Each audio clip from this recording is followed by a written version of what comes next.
It's time for our daily dose of Cope, and Lola Leopard is at the correspondence desk reminding people to have the day you voted for. We have so many stories to get to, so many faces being eaten. Let's go ahead and jump right in. I talked about Eric Erickson in his tweet from a few days ago. He said, "My wife has stage 4 lung cancer. She is one of the people the COVID vaccine actually helps. Thanks to the current mess at HHS, CVS is unable to get her the vaccine." That was August 28th. The very next day, August 29th, Eric Erickson says, "The arrogance of the Biden administration's health department is the reason that Robert F. Kennedy Jr. is now in charge of it. This has nothing to do with Trump and his decision making, his nominating and putting RFK Jr. in charge. No, this is all about Biden. They are very reluctant. They are so incapable of ladling the blame on Donald Trump, even though this is Donald Trump's administration." Y'all know I like this user more motivation. He always does these how it started and how it's going. He titled this one, "Trump voter is pissed at Trump because her granddaughter has to pay back her student loans. I wonder if there was a candidate last November that could have helped her with this." Melissa, November 5th, says, "Heck yeah, finally got a good president. We are back. We're back, baby." How it's going, Melissa says, "I voted for Trump, but he did something so wrong when he took the scholarships away. My granddaughter went to school for 18 years to become a lawyer. She was homeless several times and tried to work to make it. She's supposed to graduate next year, but now she has to pay the fees of $6,000. She might not be able to. She needed the loan. She is a single mom trying to better herself, but the government will support someone that don't want to work. I'm really missed at you, Trump." I'm really missed at you, Trump.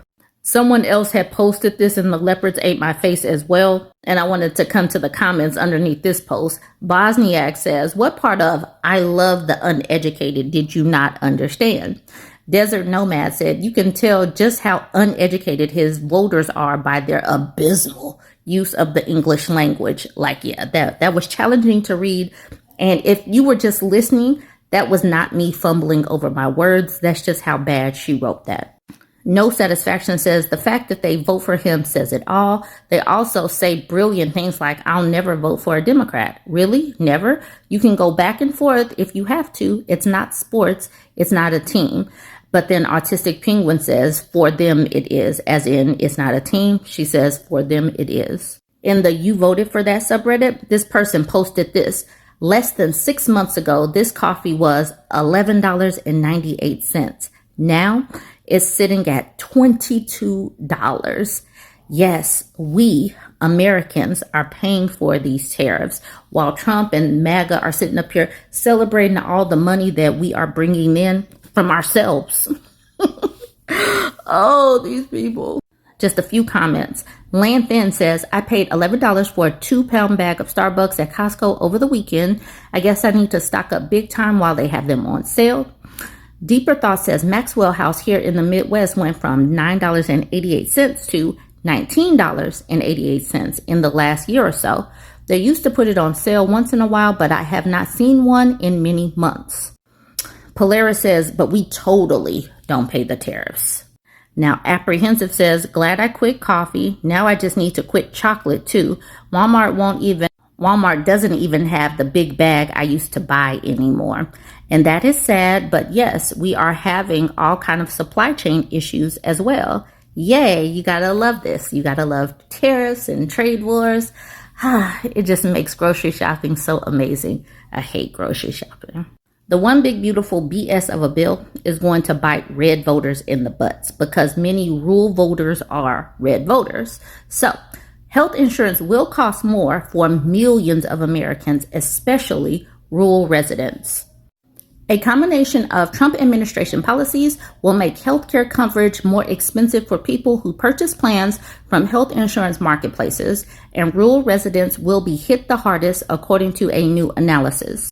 Researchers from the Century Foundation say Trump administration policies, especially its refusal to ask Congress to extend Biden-era tax credits that are set to expire at the end of this year, will boost out-of-pocket premiums by 93% in 32 states that allow the federal government to operate their ACA insurance marketplaces.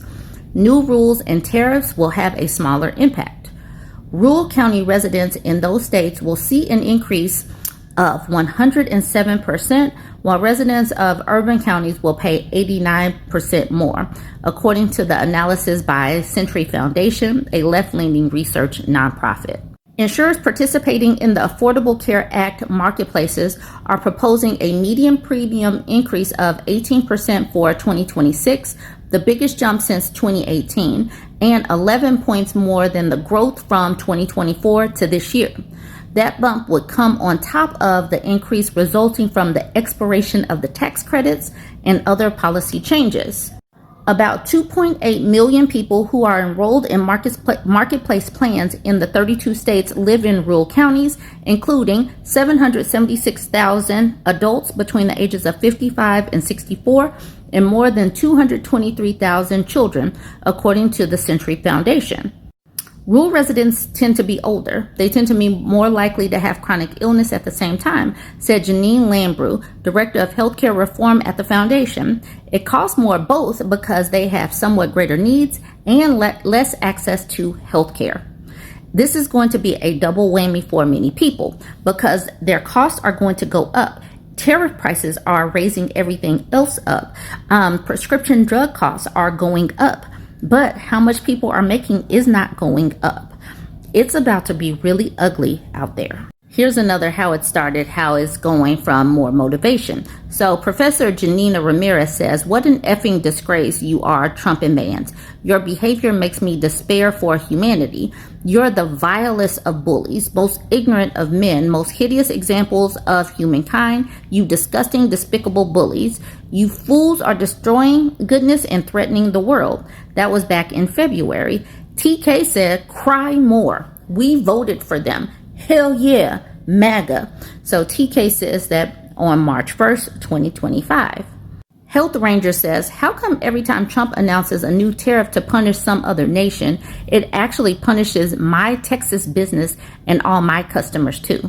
It seems like Trump is doing to America exactly what an enemy will want to do if their goal was to economically isolate and cripple our economy." I'm not sure what the rest of it said, but this is TK, August 7th. "I'm a blue-collar worker, voted for Trump. His beautiful tariffs are hurting my business. All things we work with are going unaffordable, bad for business. My brother's job hurt, hours cut due to Canada tariffs. We did not vote for this. They didn't vote for this because it's hurting them. It's hurting them. But when it was hurting other people, it was perfectly fine." Here's a Trump supporter. So Madeleine Wearing, the co-owner of Papillon Press, a stationery store near St. Louis, Missouri, says the Trump administration has misled Americans about who pays for the tariffs. She's warning customers on social media that her prices will go up when that policy takes effect at month's end.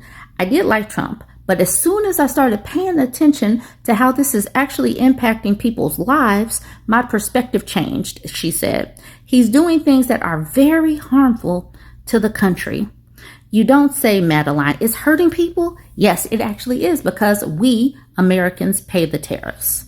I'm sharing this article even though this is harming all of us. 1.2 million immigrants are gone from the U.S. labor force under Trump, preliminary data shows. Last week, I read something that said 155,000. I absolutely knew that those numbers were ridiculously low. I believe that 1.2 million is more likely to be where it is. It's tomato season, and Lydia is harvesting on farms in California's Central Valley. She's also anxious. Attention from U.S. ICE could upend her life more than 23 years after she illegally crossed the U.S.-Mexico border as a teenager. The worry is they'll pull you over when you're driving and ask for your papers. We need to work, we need to feed our families and pay our rent. They do participate in our local economies. I wanted to get to this part right here. Immigrants make up almost 20% of the U.S. workforce, and the data shows that 45% of workers in farming, fishing, and forestry are immigrants, according to Pew senior researcher Stephanie Kramer.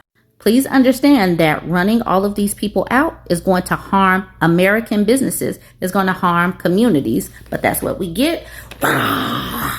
Okay, if you haven't already seen this footage, things are being thrown out of this window in the White House, and we don't know why or what it is. That's like a black plastic bag. Then we cut forward. There's like this big old white plastic or tarp. I'm not sure. Now, I have seen on the internet people talking about how these windows were sealed up after 9/11. Others have said not all of them were sealed, so I don't know if this just easily opened or not. There's a map that would indicate this is possibly the Lincoln bedroom bathroom.